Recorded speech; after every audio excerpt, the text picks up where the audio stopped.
Kita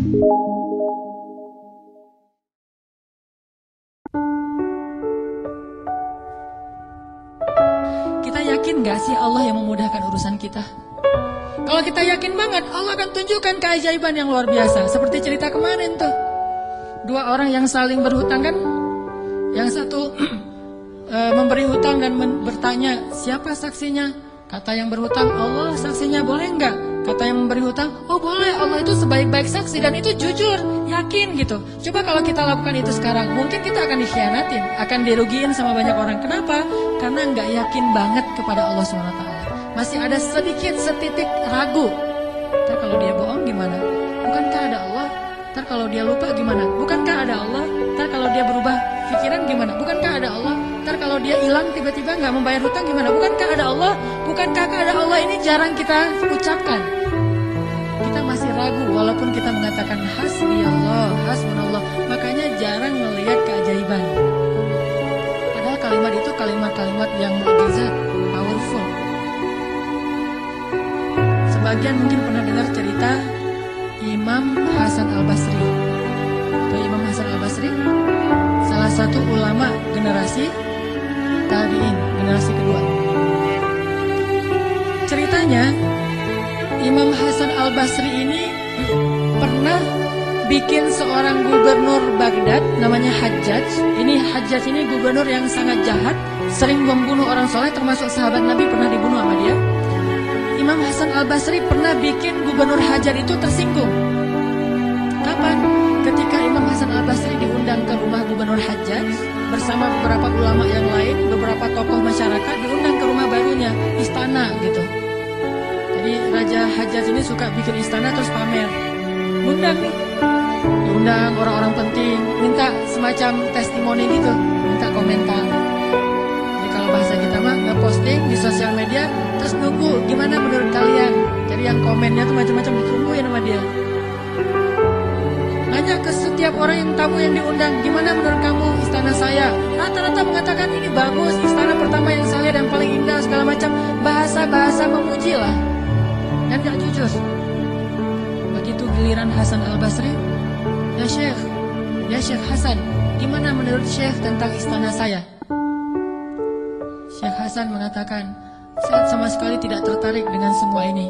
Sesungguhnya apa yang ada di sisi Allah lebih baik daripada apa yang ada di sisi Anda.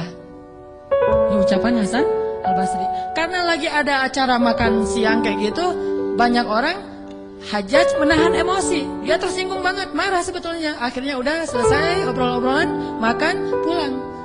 Saat pulang, Raja Hajjaj mengutus 2 orang prajurit untuk menangkap Hasan Al-Basri di tengah jalan. Suruh bawa balik lagi ke istana. Mau dia apa? Mau dipancung. Karena dia suka mancung orang soleh. Tangkap tuh Hasan Al-Basri. Di tengah jalan didatangi pengawal raja, kemudian dibawa lagi ke istana, mau dipancung. Begitu Hasan Al-Basri berhadapan dengan Hajjaj, Hasan Al-Basri kemudian berdoa di dalam hatinya. Yang tadinya Hajjaj marah besar, pengen bunuh Hasan Al-Basri, pengen memancung Hasan Al-Basri, tiba-tiba pas melihat wajah Hasan Al-Basri, Hajjaj ini berubah seperti orang yang kena hipnotis. Tiba-tiba dia tersenyum, tiba-tiba dia jadi orang yang humble, hangat banget, langsung memeluk Hasan Al-Basri. Selamat datang wahai Syekh, selamat datang, duduk. Syekh, beri saya nasihat, terus dikasih makanan, minuman. Setelah itu dipersilakan pulang, dikasih kendaraan yang terbaik. Sampai akhirnya Hasan Al-Basri keluar dari istana. Ketika di tengah jalan, pengawal-pengawalnya Hajjaj bertanya kepada Hasan Al-Basri, ya Syekh, kami tadi diutus oleh Raja menangkap Anda agar Anda dipancung karena Raja tersinggung dengan obrolan tadi ketika makan siang. Dan Raja dalam keadaan marah besar. Tapi begitu bertemu dengan Anda, tiba-tiba dia berubah, jadi baik, jadi kasih sayang, jadi luluh, emosinya jadi reda. Apa yang Anda lakukan kepada dia? Apakah Anda punya sihir? Kata Hasan Al-Basri, saya tidak pakai sihir. Terus apa? Saya sebelum bertemu dengan Hajjaj, tadi saya berdoa. Apa doanya? Ya Rabbi, Engkaulah yang menggenggam hidupku. Kepadamulah aku berserah. Ya Rabbi, padamkanlah amarah di hati Hajjaj sehingga aku selamat sebagaimana Engkau mendinginkan api kepada Ibrahim sehingga dia selamat. Ini yang dibaca oleh Hasan Al-Basri. Ya Allah, padamkanlah amarah di hati Hajjaj sehingga aku selamat dari kezalimannya sebagaimana engkau menyelamatkan Ibrahim dari api yang panas. Tiba-tiba Allah padamkan marahnya. Ini namanya zikir, doa powerful. Kenapa? Karena hati Hasan Al-Basri itu benar-benar bergantung kepada Allah itu 100%, gak ragu sama sekali. Gimana pun pengawalnya banyak, tidak membuat dia ragu kepada Allah. Allah lebih besar. Gimana pun kuatnya Hajjaj, tidak ragu kepada Allah. Allah maha kuat. Sehingga kalimat yang sesuai dengan hati, Allah tunjukkanlah keajaiban kepada Hasan Al-Basri. Langsung luluh, langsung berubah dari marah menjadi sayang kepada Hasan Al-Basri. Kenapa kita jarang melihat keajaiban? Karena ucapan kita itu belum selaras dengan hati kita. Gak yakin-yakin amat sama Allah.